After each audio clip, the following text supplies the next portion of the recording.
You're now listening to The Sound of Sanity. This sound will continue for the duration of the program.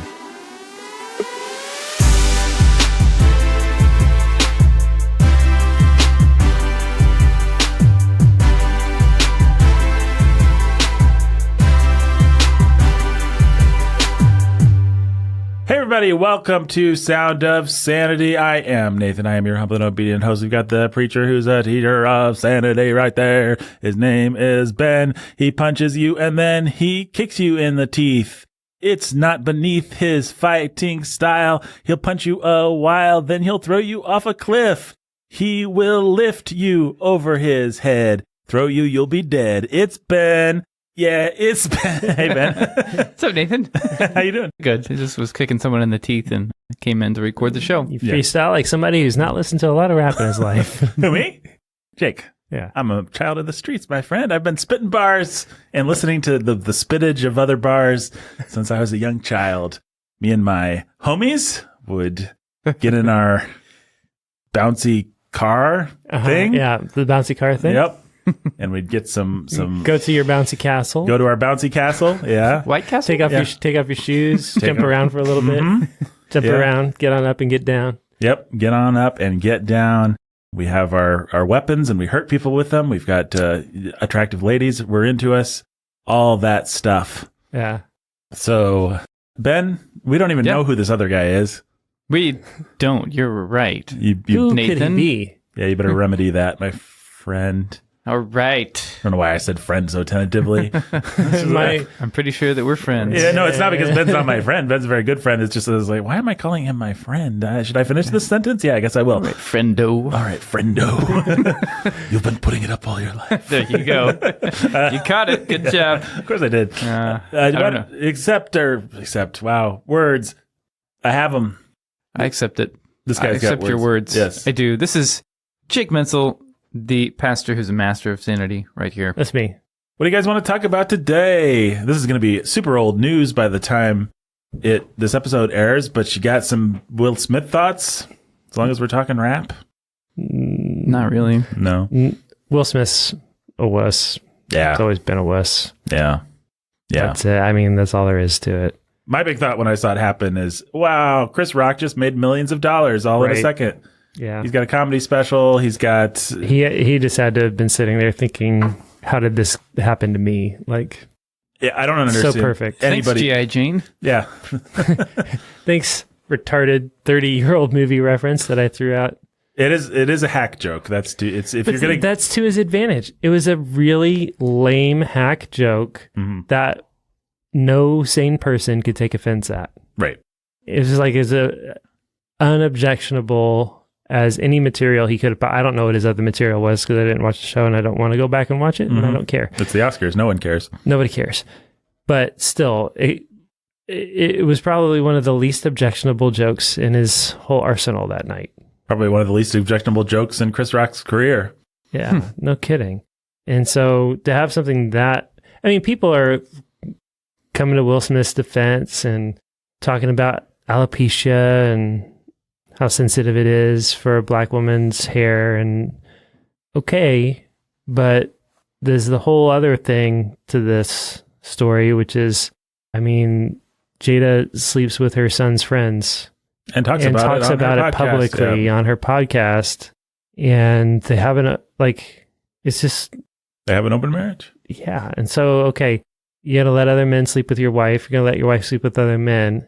But you're going to be super offended by a G.I. Jane joke and go slap somebody to what? Prove your manhood? Pretty wussy looking, especially given that he laughs. Now, anytime, if you're sitting in a crowd and somebody makes a joke about you, your brain is probably not even going to process the joke. You're just going to smile and laugh politely so I don't actually look down on Will Smith for smiling and laughing because you would do that. I would do that. Anybody would do that. If the spotlight's suddenly on you, the cameras are going to land on you. Although Jada did not do that. No, she processed it very quickly and found it to be lacking in comedic value. Yep. But still, there's a reason Will Smith is one of the great celebrities of our era, and that's because he's a good performer. And if you're a good performer, your natural instinct is going to be to roll with anything. To roll with anything and to be a good sport. Yep. Which he was. Up until... Mr. Nice Guy. Mr. Nice Guy. like Jackie Chan in the great cinematic masterpiece, Mr. Nice Guy. Mm-hmm. Well, like Will Smith in the song he wrote about himself called Mr. Nice Guy. The great musical masterpiece, Nice Guy. It was not fake. That's the dumbest take that I see. It wasn't fake. It wasn't to boost Oscars. No, nobody writes that. No. The Oscars are not self-aware. If you write enough. it, you don't write it for Will Smith. That's the other thing. You write it for somebody who's desperate, who's not going to win an Oscar that night, but who's desperate to get some attention thrown back on his name. Well, and if you're Will Smith, you have the clout and you don't accept, like, no, I'm not, you don't take Absolutely that deal. not. You know, they have to have some real skeletons in the closet or something like that in order to get you to do something like that. It's just stupid. Right. He doesn't need, whether they're going to pay him, he doesn't need their money. He doesn't need anything. So maybe if it was in order for you to get the Oscar, you've got to do this thing for us. But I mean, come on. Nobody had the wherewithal to plan something like that. Where there's a Will Smith, there's a Way Smith. I'd like to apologize to Where there's a Will, there's Jake. I'd like to apologize. a Wada. well, there's a Will, there's a Wada. That's good. That's not bad. Well, it was a thing. Yeah, I don't think we have anything profound to say about it, though. No, I mean, the sort of standard conservative position is bunch of multimillionaires doing things. Why would you care one way or another? Is that the standard position? Well, I don't know what the standard position is. That's kind of Is that what you project to be the standard? That's the standard, like the Ben Shapiro crowd, Oh, which okay. I don't know how much that encompasses our audience, but the sort of I don't listen to Ben Shapiro. So I do not I would either. know. I follow him on Twitter and I kind of keep up with what the Daily Wire is doing, although increasingly I think it's stupid, and I always thought it was stupid. But I mean, if you don't know, the Daily Wire is very quickly becoming just another Fox News. They're just selling out, I think. But in any case, their take is just kind of, well, the eccentric multimillionaires who have nothing to do with you did a thing to distract you from Sleepy Joe stealing your gasoline or whatever. But I don't know. I don't even have a good attack on that position. It's just none of this rises to the level of something that I care that much about one way or another. Yeah. Yeah, the news has been awfully hard to care about lately. Ever since Ukraine, I think. Yeah. Well, at the end of the day, if you have any sense and wherewithal, I think the position is, I don't have to like Russia invading the Ukraine, and I don't have to like and support the Ukraine. And there's a reason that this is being politicized, and I don't even know how to parse it all. Yeah, I resent to some degree, I resent the need to always have to have a take on some of these things. Like, the reason to have a take on, there are any number of wars in the world right now. The reason to have a take on Russia, Ukraine is because the mainstream media tells you exactly that this is the thing to have a take on. And why is it important to have a take on it? Well, because there's all kinds of weird things going on there with the Biden family and the CIA, and there's all kinds of weird NATO, all kinds of weirdnesses about the Ukraine and the way it's been used to launder money, and it's just all kinds of, like, you scratch the surface there and it's like, well, okay. The reason to make a big deal about this is because they tell us to. Right. Because a bunch of people are intent on starting World War III or something like that, I guess. Right. But I don't know about you guys. I don't really care for that Putin fella. Also don't really care for the Zelensky. And it's impossible to know what's true coming, Absolutely. Just think of the first week. You had the ghost of Kiev, and you had the lady passing out the sunflower seeds, and you had the island of people saying F you literally to the Russian warship that got blown away, and all of it was total fake news. And then you had this whole discussion of, well, but if it pushes the right agenda, does it matter if it's fake news? It's yes. Yes, of course it does, because truth matters, guys. And then Orwell gets quoted by absolutely everybody. The first casualty in any war is truth. But he's right, and he knew it because he was a war reporter. Well, and there is just this need to make heroes and make villains out of these scenarios, and and it's just like, you know what, whatever else Zelensky is, he's not a hero, and Putin's might be a villain, but he's not a teeth-gnashing sociopath with no interest in saving his own people or in doing anything. Like he doesn't just want to watch the world burn. If he wants to watch the world burn, it's because he thinks it'll be good for Russia. The people who want to watch the world burn are the people who are calling for Putin to be assassinated and displaced. Like, what do you think is going to happen if? I mean, what is it that you're really after? Do you think that do you think that Russia is going to be happy? Well, do you think that somebody else is going to rise up who's more out of control? It's just crazy. Well, the narcissism, I dare say Anglo-centricism of the whole thing. The idea that, well, we don't like Putin, so obviously there must be a bunch of suffering Russian people that are actually on our... No, they hate us. Yeah. And they didn't like us putting a bunch of NATO stuff in Ukraine. Like, I don't know. We said we weren't going to talk about it. Too late. What else is going on? Anything?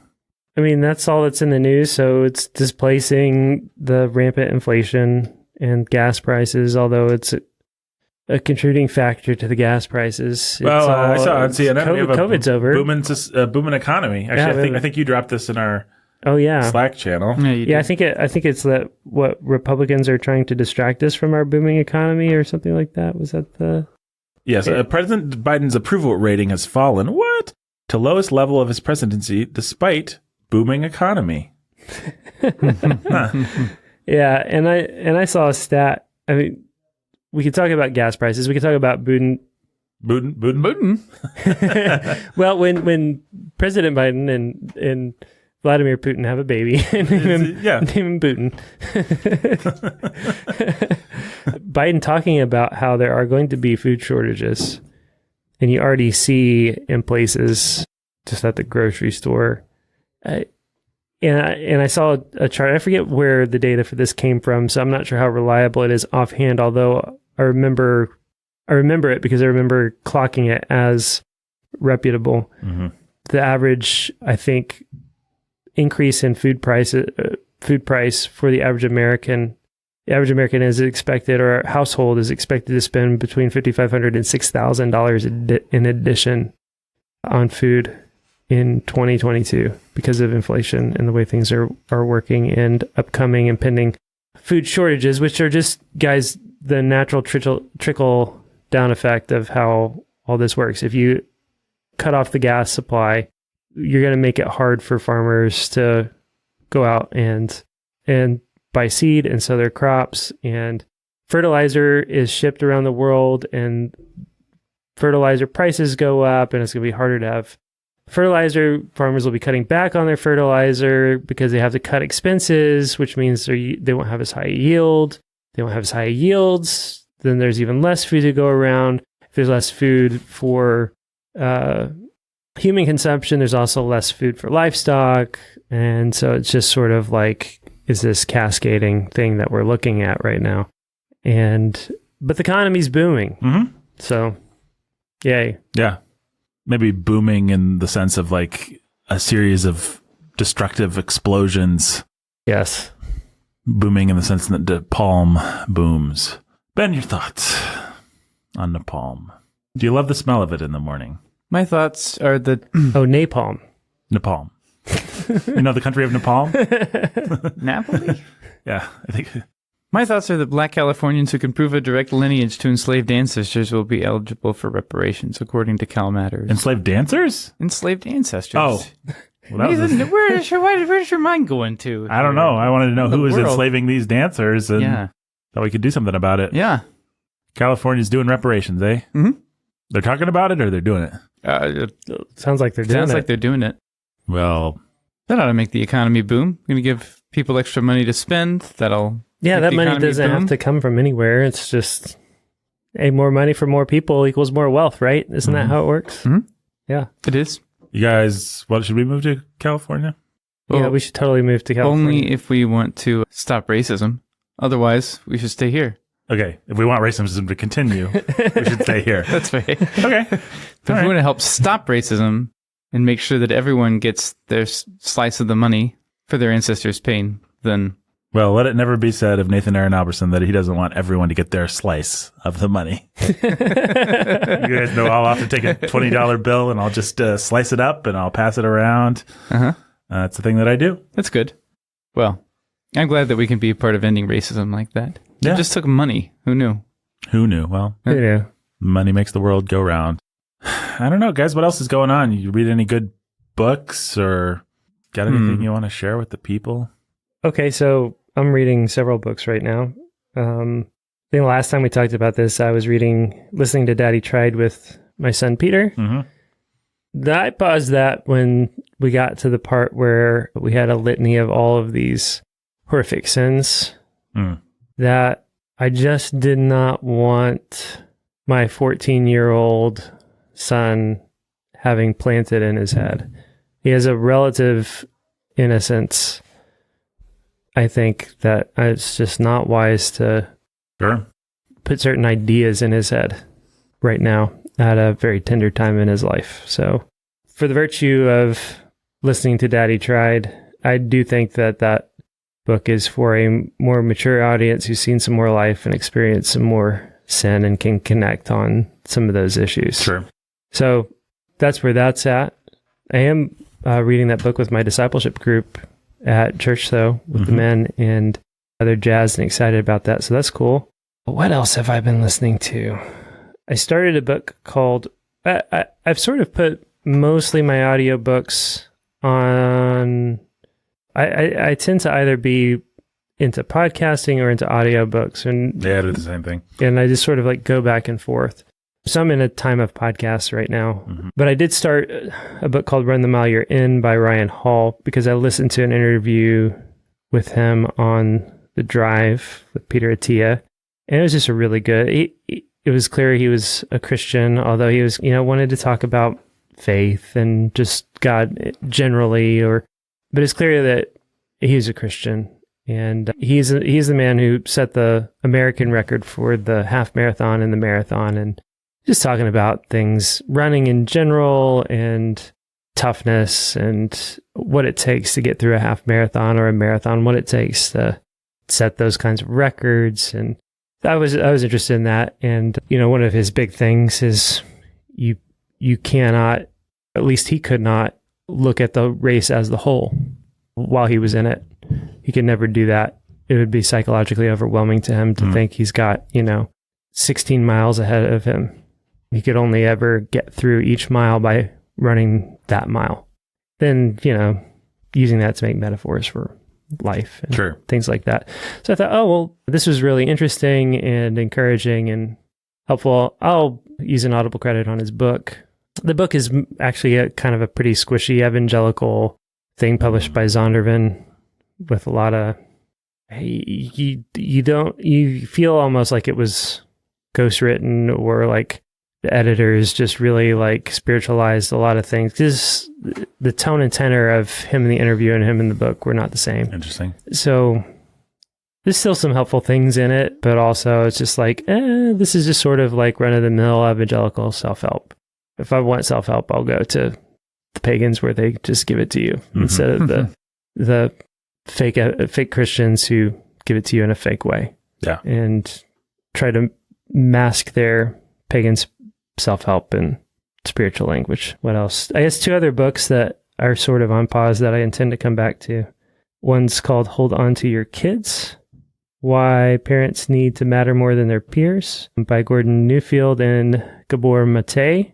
And that's just a sort of attachment theory type of book, if you're familiar with attachment theory. But attachment theory is like a one universal way of approaching parenting. And so it's, but it is, what it does get right is that the context for any exercise of authority and discipline is love and a real. And so one of the arguments that they make is if you don't have attachment, which basically I think really amounts to having your kid's heart, like you would just read about in Proverbs, then you'll be impotent in your parenting.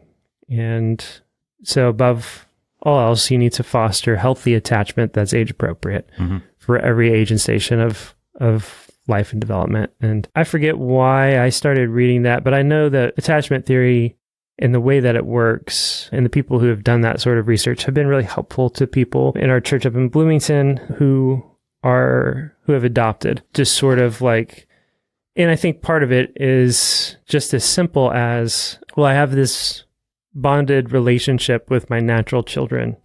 And so the discipline and the obedience sort of kind of flows naturally out of this bond, out of this. But when I apply this same tactics to these kids that I've adopted, it doesn't work. Why doesn't it work? And that's where attachment theory kind of steps in and helps people understand not just, well, that you have to have their hearts, because of course these parents are working toward that, but just sort of even the science of how you bond with your kids from the time they're in their mother's womb through their very most important early infant stages, and how when that's disrupted and broken, what happens to kids, and ways that you can get that back or try to get that back, or ways that they may struggle with attachment for the rest of their lives. That was interesting going through having our first child, because I don't know how it's been historically or even if a decade or two ago, but I felt like 95% maybe of what the hospital wanted to teach us when we took those dopey parenting classes that you had to take, like the stuff that was the throw off, like, oh, I guess we'll get to this, was like, here's how you put on a diaper, or here's how you keep your baby from choking. Like that was like the dregs, but everything was skin to skin and to skin to skin to skin to skin, and attachment. I mean, it was just like for the physical health, for the mental, for the spiritual, but for the physical, like you have to be doing this from day one. That was like all that they wanted to focus on, which was really interesting to me. Yeah, and there's real value and virtue in that. And the science behind that's there, but that's just what it has to be taught now, because we live in a society that hates kids.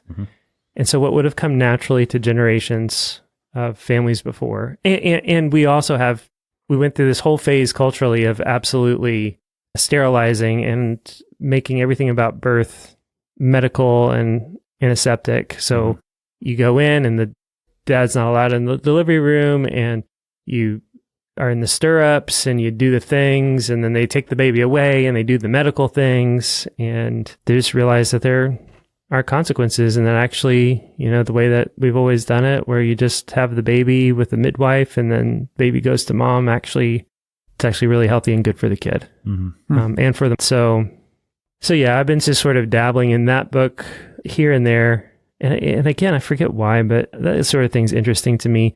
I see it as, okay, it took us 100 years and 1,000 scientists to get down to basic truths like, my son, give me your heart, That is interesting. But it is cool to see the ways that sort of thing works. And then the shortcomings of it too. Right. Well, it certainly explains why I saw you line all your kids up the other day and say you will attach yourself in an age-appropriate manner to Commander Daddy. Exactly. Or there will be consequences. Exactly right. Yeah. You screamed it. I think you really got their attention, the spittle. Yeah. Well, I did it for each kid in a unique way. After you'll remember blowing my whistle with their unique call sign. Yeah, that's right. Yeah. That's good. So. Yep. If only your wife didn't cut up curtains and make dresses for them. Run around in drapes. And you've got to put a stop to that behavior. Right. I know. I don't know. I'm not sure quite how to do that. And there's a lot of singing going on in your family, actually. I've been meaning to talk to you about that. Well, there's a sound, I think, and it's, frankly, it's the sound of music. I mean, it needs to be squashed. Thankfully, the hills around my house are dead. I've seen to it. So there are no hills at all. They're dead. Wow. Yeah. Well, that explains why. I saw your wife running up the hill going, the hills are dead. And then she started coughing and slid slowly down. Now there's no more hills even at all. So, so then one other book I'm dabbling in. This one's super interesting, but I can only take so much of it at a time. Oh, no. That's not what I wanted. Guess what book it is that's super interesting, but he can only take a little bit of it at the time. You will never guess this book. The Cat in the Hat comes back? Oh, man. First try? First try. Got it. The dictionary? Encyclopedia Britannica. What is it? This book is called The Sovereign Individual, and the subtitle is Mastering the Transition to the Information Age. Yeah, you told us about this one. Okay. And it's like written in 1999. Oh, right. And it is insane how much this book gets right. It's like written in 1990. It basically predicts 9/11, for goodness sake. I mean, I'm not even joking. It basically predicts 9/11. It talks about, it doesn't say anything about the Twin Towers. It talks about bin Laden. It talks about the way that Bill Clinton approached bin Laden. It talks about all kinds of things. It talks about cryptocurrency and how that's going to be a thing that changes the game. These guys are ultra libertarians, and I think their basic essential, they're talking about how the internet's going to revolutionize everything. The universities are going to implode and about how online communities are going to replace physical communities. It's going to mean more economically, because what you're going to be able to do is get your entire income online and have an online persona where you're able to do that. You can live anywhere in the world that you want. And so it's going to erase borders for nation states. And that's going to cause a problem where the nation states are fighting to maintain control. And they're all going to go fascist, socialist into these lockdowns and try to control information. Censorship is going to, just all kinds of fascinating things like that. Super fascinating and super interesting to see where they saw things heading and what still remains unfulfilled in terms of their little prophecies here. So I'm only in chapter 1. Oh, no. We don't know what's I'm 2 hours in. Oh, okay. Wow. So it's pretty dense. It's dense. It's 17 and a half hours long, a listen. But I can only take so much of it at a time, in part because it's like, while this is super interesting and insightful, and a lot of it really is, at the end of the day, what I'm looking for from the audio I listen to, whether it's books or podcasts, is ways that help me control the things I can control and grow. Either in just my general physical health and well-being, or grow spiritually. And so this isn't that. And so I don't have a lot of time for that. Right. I'm willing to listen to all kinds of things and be challenged by all kinds of people. At the end of the day, it's scripture and it's our church. And it's how do I be a better husband and father and man of God and pastor. So this is interesting. It's insightful. But you ain't going to stop the nation states from leaping into the metaverse if that's what they want to do? Yeah, and they talk about that. They actually call it the metaverse. They talk about it. I mean, it's that sophisticated and that smart. It's really fascinating, but there's nothing it's just sort of like, isn't it neat that these guys basically predicted the last 20 years? Cool, I guess. Now I know that, I mean, maybe if there's more, I should listen and pay attention to what they have to say about that more, because they may be right, and it may be that important for helping me set up my family and our church family for whatever is coming down the line. But you don't, at the end of the day, God's people have always been best served by simply focusing on the next act of obedience in front of them and trusting that God is in his heaven, and we don't have to have all of these things figured out ahead of time, because he does. And what he requires of us is clear. So maybe if I had read this book 20 years ago, I'd have invested and believed it. I'd have invested in Bitcoin sooner or something like that, and have had more money. But, at the end of the day, that's about all you get from something like this. So, yeah, those are things I've been reading. There you go. And or listening to, although it's the podcast that I've been listening to more than anything. How about you guys? I've been doing the incredibly edifying work of trying to find a good Stephen King story for the Bookening. The Bookening is going to do a Stephen King later this year. Our Bookening is our literature podcast. Stephen King is famous for his horror, yes, but also famous for his sexual vulgarity. And so I've been trying to find something that doesn't have those things. Because he's striking out so far. Well, I have a couple things in mind. I'm not that excited about them. There's a novella called The Girl Who Loved Tom Gordon, but a girl who really likes Tom Gordon, a baseball player, I think. Do you know who Tom Gordon is? I don't recognize that name. Well, she loves Tom Gordon, and she gets caught lost in the woods, and it's like a survivalist thing. And I think she imagines Tom Gordon Are you looking up Tom Gordon? Is that just the old man in the sea? Yeah, except for it's a little girl surviving in the woods. There's no like supernatural element to it or anything like that. Just like Joe DiMaggio would be proud. Yeah, it's like that kind of thing. Old man in the sea. Yeah, I don't know. And so that's good, but it would be nice to do something that was a little bit was more Stephen King, more representative of Stephen King if you're going to do him at all, which there's an argument to be made not to do him. There's also an argument like he's the most popular author of the last 30 years. I mean, he's been incredibly influential both in and outside of the horror supernatural genre.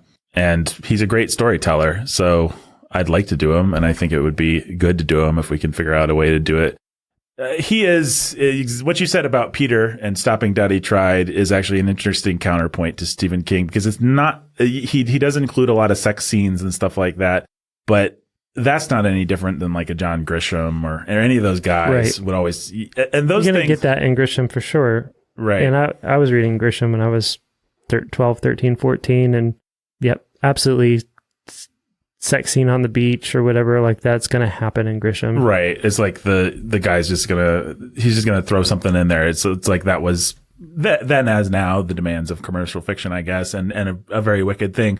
That though, if I found a book that just had that, I might be okay just telling people to skip it or skipping it or like that is, it's not so much that with Stephen King as it is that he just always wants to introduce ideas to you. Like he wants to say, push the line. This is how depraved a person can actually be. This is how vulgar a person can actually be. And some of it I'm somewhat sympathetic to because it's his sort of Tolstoyan, this is a hoity-toity thing to say about Stephen King, but it's his urge to just follow every character to their natural sort of, this is what this guy would think and he's a bad dude.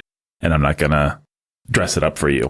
Mm-hmm. On the other hand, he does it so much and so frequently and finds a way to do it in almost every story. And so eventually you're just like, wait a second, you're not just playing fair with these characters. You're a voyeur and you want me to be a voyeur. Yeah, you want me to be a voyeur. Playing to my voyeuristic instincts and not just being.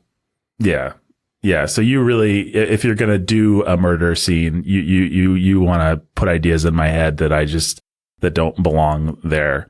And I think there is a difference between a tastefully done murder scene or whatever. Maybe to some people, it's just an oxymoron to say tastefully done murder scene, but those people probably read Sherlock Holmes, right? Like there's some way of doing these things that draws a modesty veil across what we don't need to see.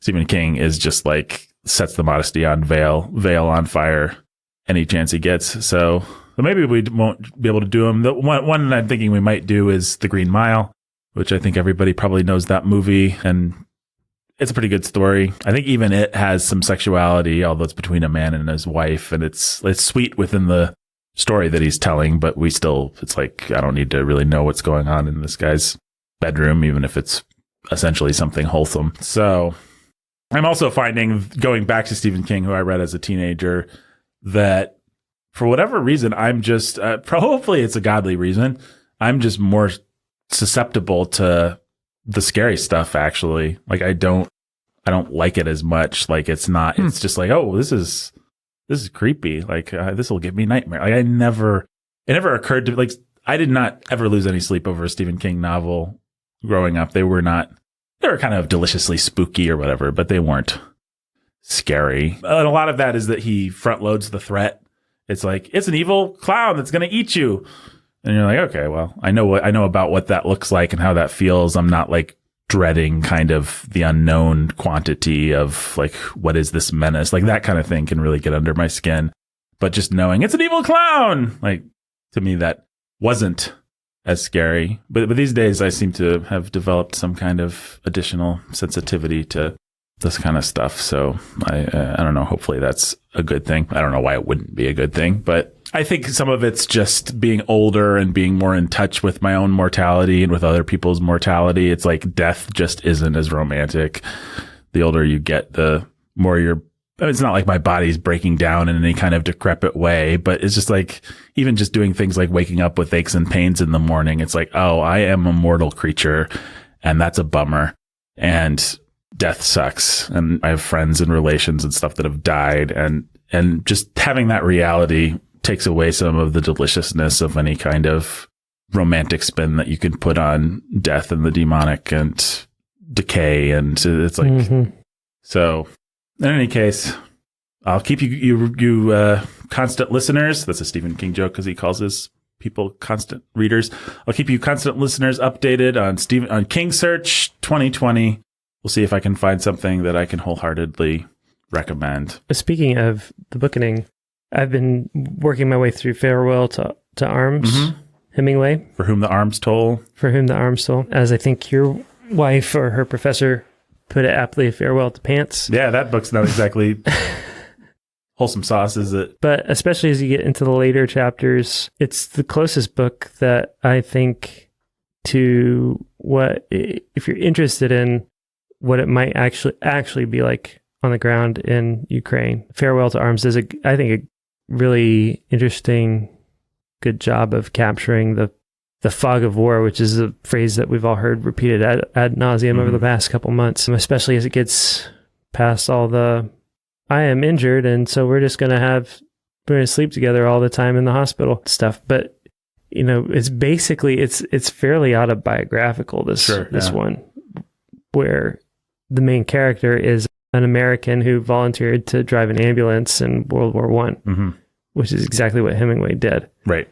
So it's as much about his experiences on the ground, and that part of it is interesting and well written. Right. Well, and even as much as it's like, did you really need to write a beautiful woman that was interested in your autobiographical character? Like that's a pretty cheap trick. Like, yeah. But even there, it's like, well, Hemingway did certainly reel in the women in his life. Although he's an interesting guy. There's a Ken Burns documentary. If you want to watch a bunch of slow zoom-ins on photographs of Hemingway with really nice music, as opposed to slow zoom-ins on photographs of baseball players, or the Jazz Age, or Civil War. Yeah. Hey, I'm a sucker for it. I like it. It's a good formula. And they get old Jeff Daniels to read Hemingway's prose, and that's nice. And it's an interesting overview of his life. If you've got 6 hours to holy cow spare, what happened is my daughter was like a month old and she was crying all night, and so one night I was just like, I'm going to hang out with Theo and watch this Hemingway documentary. So yeah, but anyway, Hemingway, interesting life. His mother used to dress him in girls' clothes because she really wanted a girl. And that, I think, tells you a lot about where he was coming from. Oh, I don't know, Ben. Do you think he proved his manhood by the time that he shot himself in the head? Nope. That would be my answer to that. He sure tried. He sure tried. Yeah. If he hadn't tried as hard, maybe he would have written a True Blue classic. Hey, that's not fair. He wrote Old Man in the Sea, which is undeniable. I mean, all his books have parts that are undeniable, but yeah, I mean, For Whom the Bell Tolls had a lot of greatness to it. For Whom the Bell Tolls is one of the best books we've read on the bookening. It's also one of the worst books we've read on the bookening because the sections that are good are better than anything. Almost the sections that are bad are so tacky and cheesy and puerile. But none of the prose in my judgment, none of the prose in The Farewell to Arms touches anything that you read in For Whom the Bell Tolls. It's a great book. Well, yeah. Yeah. I guess it's Hemingway. I mean, it's got this dumb, dopey, puerile love story at the center of it that just is so lame, both in a moral sense and in a just like, this is bad writing. Like this woman just throws herself at the hero and is just like so innocent and naive. And it's just like the most wish fulfillment-y. Like it just makes you uncomfortable. Like Hemingway, don't show me this much of what you really wanted. It's embarrassing, dude. Like, yeah. Yeah, and the same is true in A Farewell to Arms with this coquettish, gross, immature romance. Yeah.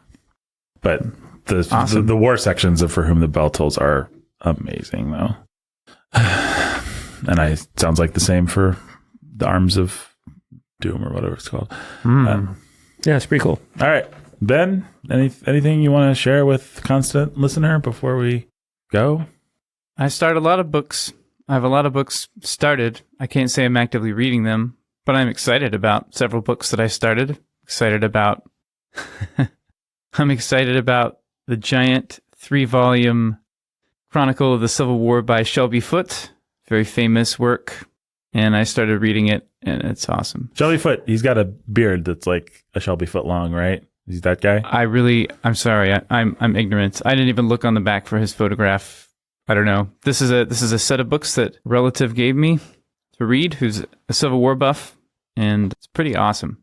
Yeah. Shelby Foote is actually famous because of Ken Burns. Ken Burns put him in that documentary. Okay. And he's very entertaining and enlightening in that documentary. He's kind of the breakout star of Ken Burns, the Civil War documentary. Well, I bet he is. This first chapter is on Jefferson Davis and who he was, and you never knew that you were interested in who Jefferson Davis was until you start reading this chapter, and you're like, okay, this is completely interesting. Well, Ben, I think you need to pay some reparations, is my opinion, if you're... To Shelby Foote? Yeah. Well, if it needs to be done, it needs to be done. I mean, just let me know where to send the check. Let's see. What else? I'm reading Calvin and the Company of Pastors, which is another historical book about John Calvin in the 16th century in Geneva and what his life and the lives of all the pastors there was like. Have you read that one, Jake? I know you've had it recommended by all and sundry. I mean, I've had it. I've probably owned it for 10 years before you started reading it, but I don't think I've turned a page. It's really good. I mean, I think part of the reason why I haven't read it is I've read, well, I don't really have a good excuse. I have read so much of Calvin himself. Mm-hmm. And I've read the Institutes 3 times. I've read volumes of sermons. And there's not a passage I preach on where I don't consult Calvin if he's available. I have read biographies of Calvin. This is just one of those things. But part of it is like when I got it is when it had just been published, and Tim knew about it and got a hold of it. And Tim knew the guy who wrote it, Scott Manage. And so he'd been tracking with it and waiting for it even. But then Tim basically read a lot of it out loud and discussed a lot of it as he read it. And so I didn't quite feel the need to go. Well, one of the things that's interesting about Tim, if you know him in private life, is Tim Bailey. Or if you know him in public life too. Yes, Tim Bailey, Pastor Tim Bailey, the pastor of Trinity Church, our home church, I guess, or planting church. Sending church. That's what I was looking for. He is a remarkable raconteur, as you probably know if you've ever heard anything with him. He's a good storyteller, but he's also a history geek, a history buff, and a voracious reader, and better than just about anyone I know at making the recitation or recounting of a book he just read its own act of entertainment and enlightenment. In other words, he can chew over everything in a book, take what's really valuable and interesting about it, and then hold you spellbound for an hour or two while he... Or 3. I remember when he read the book Chernobyl, on the Chernobyl accident, the one that the HBO miniseries was made out of that was making the rounds a few years ago. He read that book, and I ended up in an office or somewhere, and he was just basically telling the story of that book. But I mean, and that's part of how he's so good at it, is that he just does it over and over and over again. And that's part of how he remembers it and integrates it into his thinking and his preaching and everything else he does. But yeah, that is exactly what it is. So you get done listening to Tim talk for hours. The book's actually a disappointment after that. Yeah. His version is. I mean, I would just think if I was on, I was not around. You feel like you've read the book, and you feel like you've not just read the Cliff Notes, but you feel like you've had somebody, and fair or not, and this is not always fair or true, but you feel like you've read the book by somebody who's digested it ahead of time, who's able to tell you absolutely everything in the book, and then come back and have an interesting discussion applying the most relevant parts. And the most entertaining anecdotes usually. While also recounting the most entertaining anecdotes. So basically, I had that book, but I watched Tim read it and process it out loud in real time. I just want people to be sympathetic that if you were on the ground, if I had been on the ground with Tim at that point, I wouldn't have read the book either, because that's just how Tim works. And yeah. It's like having a great teacher and they tell you about the Iliad and you're like, yes, the Iliad. And then you try and read the Iliad and it's the Iliad and it's like, and then he took his spear and did this thing. This spear was this long and came, and you're like, he was the And then Peleus, the son of Archimedes, the son of, Well, yeah. who did this thing, who also threw his spear. Right. And it struck Ajax, who was the son of so-and-so, who was the son of so-and-so, who did this thing that you obviously know about, who was the son of this person who did this thing. And it's like, that's okay. And he fell to the ground. But I sat in a classroom and I was entranced by this story of the Iliad, and it was the most exciting hour I ever spent. And now I have to read Homer do it after I heard Mr. Blobbity Bloop. Man, I can't improvise names. After I heard Mr. Blobbity Boop do it. So I have, so right or wrong, I have some sympathy for Jake being like, I already. No, I get it. I mean, it's not like, this book in particular is not like a narrative. It's not like reading history of the Civil War, where you're going to get story after story just building. What you're going to get is like, let's look at this aspect of their lives. Over 50 years, how did this change? So it's relatively dry, but it's really interesting anyway. But yeah, no, I can't fault Jake for not wanting to read it after the way Tim has processed it is really helpful. Well, I did a deep dive into that kind of stuff for a canceled early episode of Sound of Sanity, I think, where we were going to talk about Calvin, and I don't know if like this whole I remember Servetus thing was circling again for some reason or something, but I did research for you, Nathan. You did some research, and then I deep dived off of that, and it is fascinating because you have so many two-dimensional portraits of that time and that city and what was going on to actually find out what the real stories were, what the relationship was between Calvin and the city authorities, and who did what, when, to whom. It's really, really, really interesting, and it really makes you think, what would I have done if I was in that time? What side would I have been on? One of the things that Tim will talk about, and if you've listened to him talk, you've heard him talk about how fascinating it is just to read the consistory records, which I think Manich worked on, but also... No, Manich didn't work on that, but Kingdon. Robert Kingdon did. Another historian. And Kingdon, together with another guy, published a little volume, not little, but a volume in a series called Sex, Courtship, and Marriage in Calvin's Geneva, I think is the title. And it's the first volume, but it's just like, it pulls from the consistory records, simply related to everything pertaining to sex and courtship and marriage. And man, what a window into that world. You should say, because some of our listeners might. What is the consistory? Yeah. So the consistory would have been the city fathers of Geneva, is probably the best way to think about this, where they're functionally the elders of the church, but the whole church in its multiple parishes.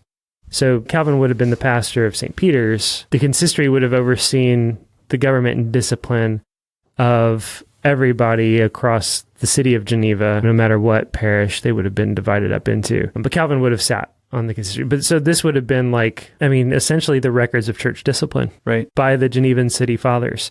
Well, but it's also like the consistory would answer to the actual governing civil body of Geneva. Right. Okay. That's right. Just because you're using the term city fathers, so I thought there was a distinction, but there was a distinction. These weren't the civil authorities. Right. But they would have answered to the civil authorities, or they would have had, there was a relationship there. And that's why it gets really complicated when you come to Servetus. Yeah, people will say, like, well, Calvin didn't have him burned. Yeah, well... Calvin had a lot of influence. I mean... Calvin had a lot of influence. Calvin did not want him burned. He wanted him beheaded. Right. He also warned Servetus not to come to Geneva, because he said, our duty... and the duty of the civil magistrates in Geneva will be to execute you as a heretic. So don't come, also repent. But yeah, a lot of these records are just going to be like adultery. Somebody promised marriage in order to get a young lady to have sex with him. Are they married? Is he obligated to, but she claims this, but he says otherwise. How do we adjudicate this whole question? She thinks they're married and he says they're not. And the two that I remember, probably because Tim likes to talk about them, are a man who has gone overseas and not been back for a long, long, long time, and them trying to decide, when can we claim abandonment or death in order to free his widow, or can we? Does she need to live as a married woman or not? And then the other one that was pretty fascinating, just because it was like, oh, these guys really took care of business. There was a guy that I think he was pinching the bottoms of his maid or something like that. She had two. I said that weird, but I think you get the point. And they're like investigating into that and trying to figure out what to do about this weird thing. So yeah, it's fascinating stuff. Yeah, the person who worked with, so Kingdon is dead, and that's part of why that second volume, I think, is still yet to be released. And I wrote actually once to the co-editor, a guy named John Witt, about the second volume, which he said at the time, this would have been years ago, was in process and working its way. Mm-hmm. But I haven't seen it yet. But he also wrote a book that's really interesting called From Sacrament to Contract. Let me see if I can find it real quick. I have it. Marriage, Religion, and Law in the Western Tradition, which I've not actually read the book. I've glanced at it enough to absorb some of the concepts of it, but he's basically showing the devolution of marriage from the Reformation to present day, from sacrament to covenant to contract, in terms of how it was widely or popularly considered. Interesting. Yeah, that's interesting stuff, and details it both from a historical. So he details the church and the church's take on these things, the Roman Catholic and the Protestant church, but then also civil definitions. And this would have come out, I think, like in the early 2000s or late 90s or something like this, so before a Bergefell or anything like that. But if you've heard me make a deal about how marriage is a contract now, and that's how we think of it. You can enter in and enter and exit out of it because it's just an agreement between two parties and nothing more and nothing less. I think I could be wrong. It could be that I found Witt afterwards. It's like, oh yes, validation for this thought that I've had. But it's equally likely that I just absorbed that at some point from him. At a certain point down the line, it's hard to tell which is which, but yeah. John Witt, W-I-T-T?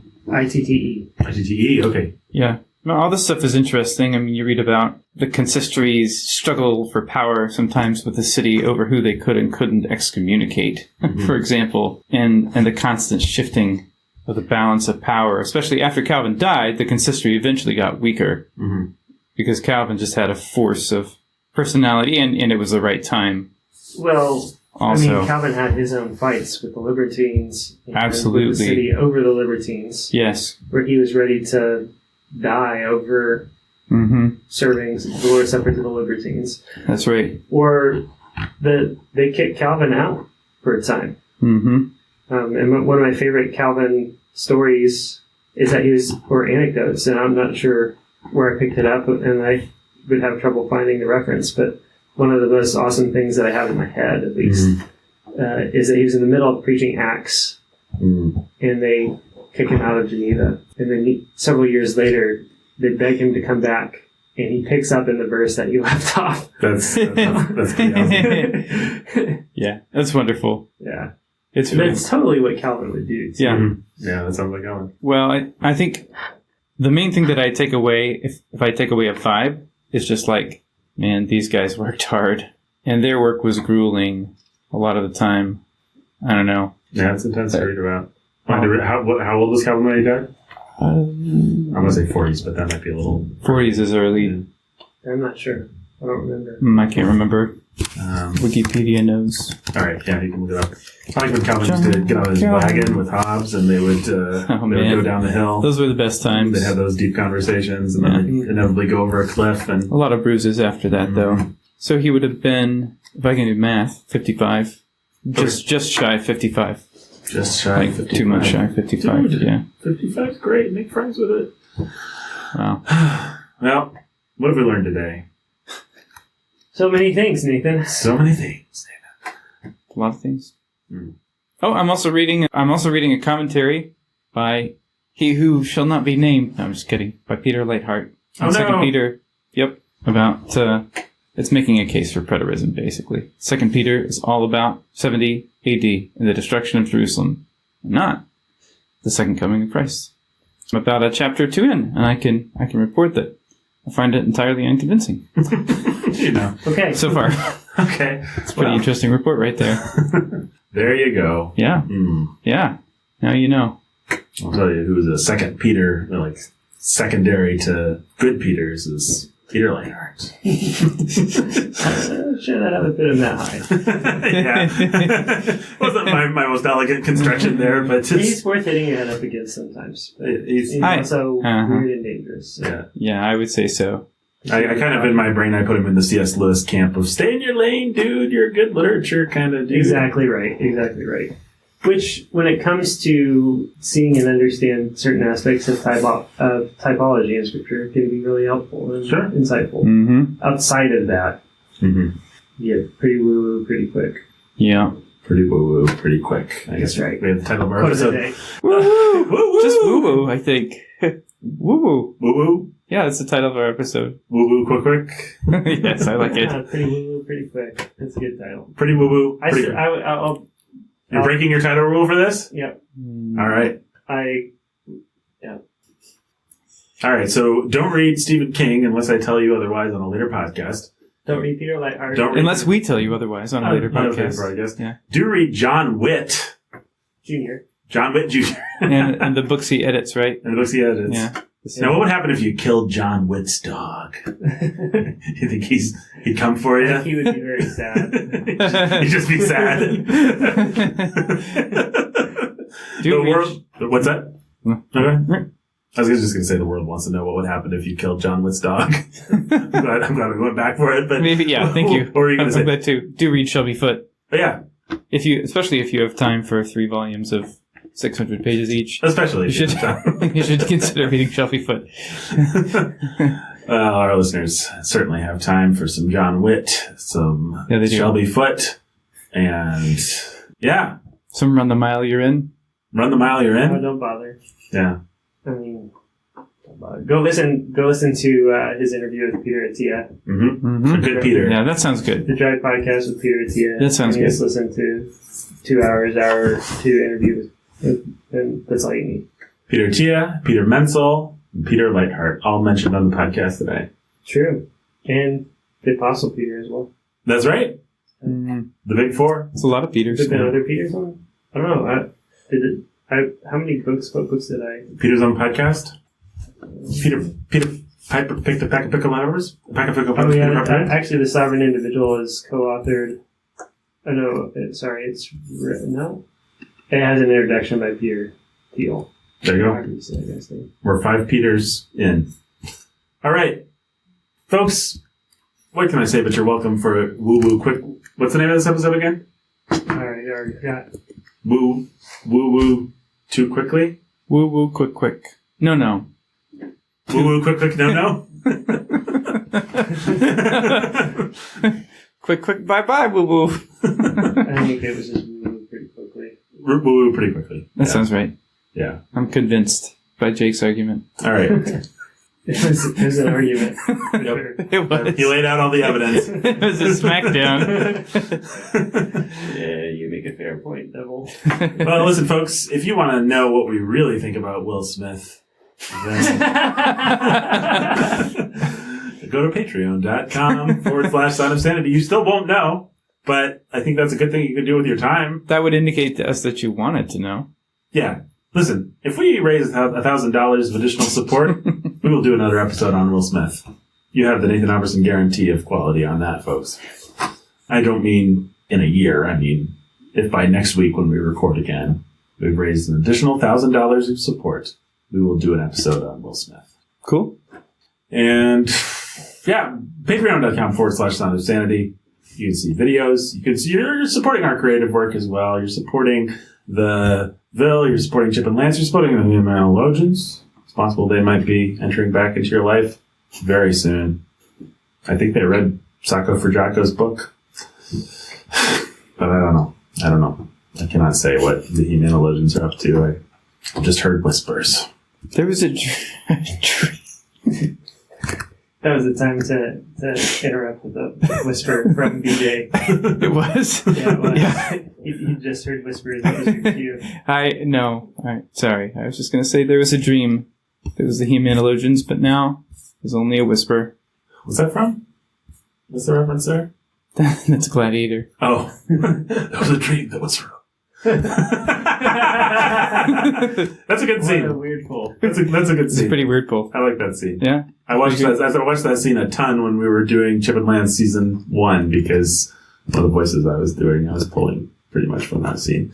So, in any case, good old Richard Harris. What an awesome, fun actor. I love his cadence. Got a little bit of Dumbledore. Yeah, it would have been interesting to see what he did with the more serious Dumbledore, but I liked Michael Gambon too. I like that a lot. Yeah, and I'm fine. 2 Dumbledores for the price of 1. And now we got Jude Law. 3 Dumbledores. 5 Peters on this episode. 3 Dumbledores. And we all the way home. And there's your title. And there's your title. Patreon.com/Sanity. Until next time. Stay sane.